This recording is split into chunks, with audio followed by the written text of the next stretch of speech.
Right now, somewhere in your city, there's a system you never think about. Water arrives when you turn a tap. Waste disappears when you flush. Streets are laid out on a grid so you don't get lost. You assume this is a modern invention. It isn't.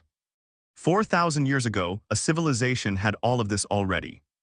Planned streets, underground drainage, standardized bricks the same size in every city, hundreds of miles apart. Public baths, granaries, a trade network stretching from South Asia to Mesopotamia. And then over a few centuries, almost all of it went quiet. No invading armies. No dramatic siege. No burned capital, just silence. What actually happened? This is the Indus Valley Civilization, sometimes called the Harappan Civilization, after one of its major cities. At its peak, it covered more territory than ancient Egypt and Mesopotamia combined. Over 1 million people may have lived across its cities and towns. And here's the detail that should stop you. Archaeologists have never found a royal palace. No grand tomb for a king. No obvious throne room. A civilization this large, this organized, and nobody can find its ruler. So who was actually in charge? Nobody fully knows. What we do know comes from the cities themselves. Mohenjo-Daro and Harappa, its two largest urban centers, were laid out on precise grids, streets crossing at right angles, centuries before Roman engineers get credit for the idea. Houses connected to covered drains that carried wastewater out of the city, a sanitation system some modern towns still don't have. Bricks were made to a standardized ratio, 4:2:1, used consistently across cities separated by hundreds of miles, as if some kind of shared authority set the rules without needing a palace to enforce them. For centuries, this civilization thrived along the Indus River, and a second river system to its east that has since mostly disappeared. Farmers grew wheat and barley. Traders shipped goods by land and by sea, exchanging carved seals, beads, and cotton textiles as far as the cities of Mesopotamia. Then, starting around 1900 BCE, the story changes. Cities began shrinking. Mohenjo-Daro's population declined. New construction slowed, then mostly stopped.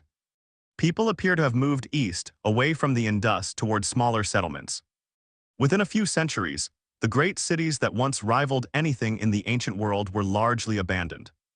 No definitive evidence of warfare. No mass graves from a single violent event. This wasn't a civilization that was conquered. It was a civilization that dispersed. There's another mystery sitting underneath all of this. The Indus people left behind thousands of small stone seals, carved with animals, symbols, and short strings of signs. It's almost certainly a writing system. Nobody has ever translated it. Unlike Egyptian hieroglyphs or Mesopotamian cuneiform, there's no Rosetta Stone for the Indus script, no bilingual inscription connecting it to a language anyone still understands today. So an entire civilization, sophisticated enough to standardize brick sizes across 1,000 miles, left records that remain to this day completely unreadable.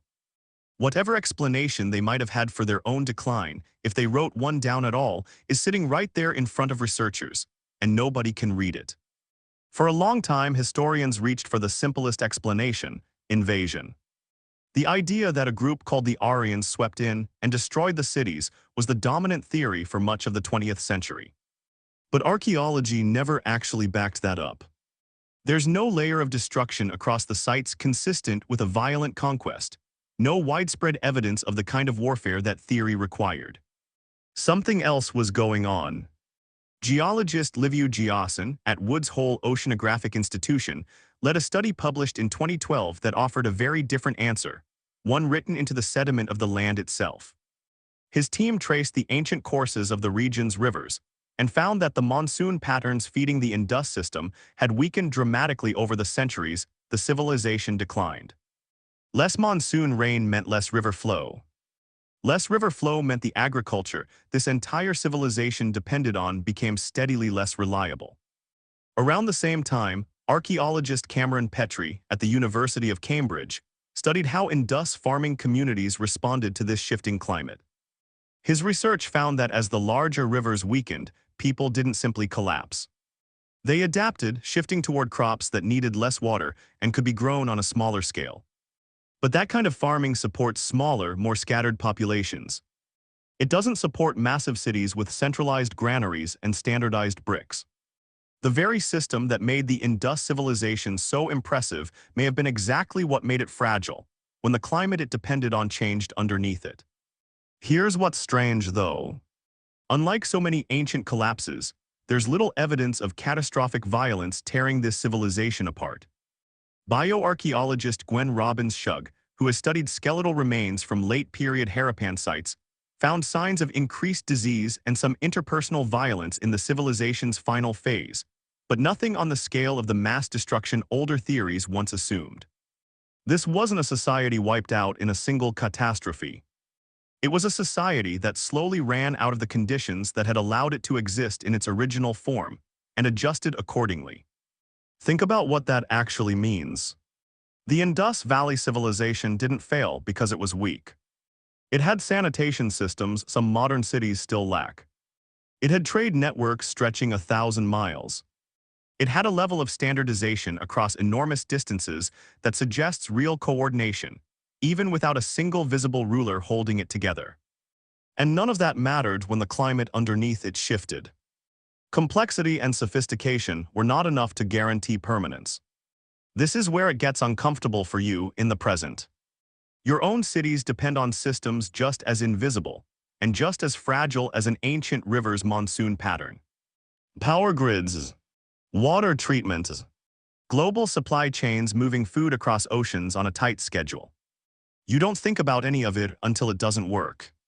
The people living in Mohenjo-Daro probably didn't spend their days worrying about monsoon patterns hundreds of miles upstream either.